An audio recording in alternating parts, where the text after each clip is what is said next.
Plaquemine Parrish President Billy Nungesser a moment ago. He joins us now by phone. Billy, there was a meeting late today at the Interior Department where they were going to review this. Any word on what happened there? Yeah, they denied it. We've got to wait the 9 to 10 days to build this pipeline. And the same lady that stood up in the meeting in New Orleans that eventually approved the permit, and she kept giving us every reason why we can't do this, is the one that shut us down, that Jane Linder. And to give you the kind of person we're dealing with, she sent an email out today that said, could we possibly move volunteers to shorten that time frame? Obviously, this lady's doesn't know what a dredge is, doesn't know what a Barry Island is. It's a 36-inch steel pipe, lady. You don't move it with volunteers. And the pelicans she's worried about, Anderson, you saw that small grass area behind us. This berm, by Friday, would have protected that small, one of the last breeding grounds out there left. But with this project being shut down, if that all comes to the chandeliers by Friday, like projected, those pelicans, those breeding grounds will be destroyed because she single-handedly stopped this project. And I want to put her on notice that I will send her those pictures personally, because she will personally be responsible for killing hundreds of pelicans. But look, I mean, the Interior Department, they're not malicious. I talked to a guy from the Interior Department last night who said, look, we have legitimate concerns about where this sand is being dredged from and that it's going to cause greater harm to these barrier islands which have been eroding. You say they haven't been paying attention to these islands for years? It could. Just like we've been hearing, could, would, should, maybe. Those are not comments made when you go to war. It could. You know what? It could rain cats and dogs tonight. Come on, guys. We're at war here.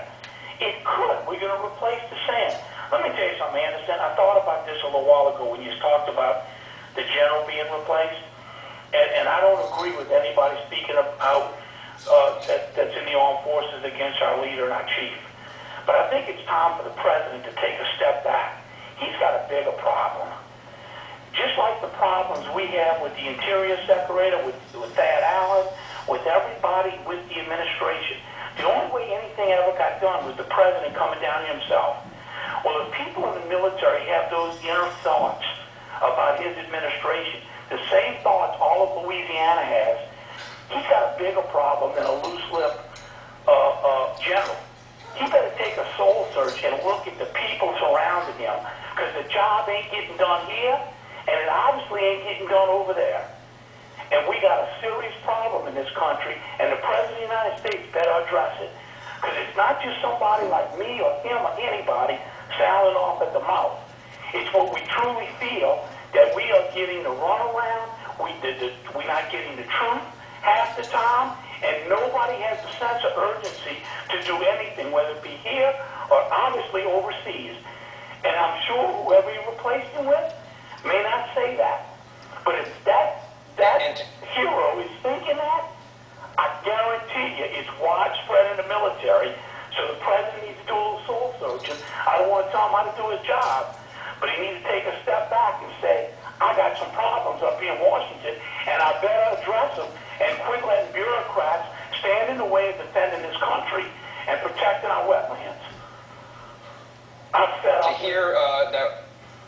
To hear, as we learned tonight, that according to these new documents released by the Coast Guard, that BP was offered technology back on May 4th to measure the leak. And on May 19th, you have Lamar McKay testifying that they don't know about any technology to measure the leak. What do you make of that?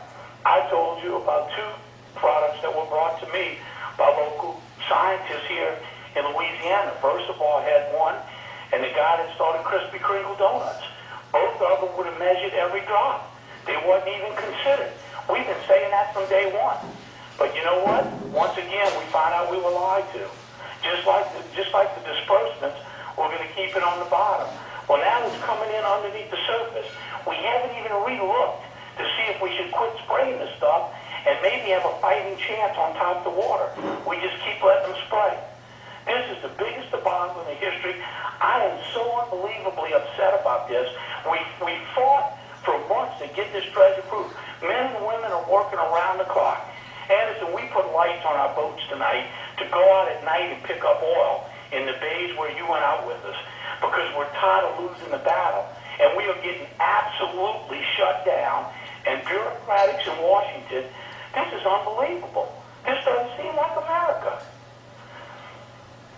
Billy Nungesser, I appreciate you talking with us tonight, Billy. Thanks very much. Let us know what you think at home. Join the live chat now going on at ac360.com. You can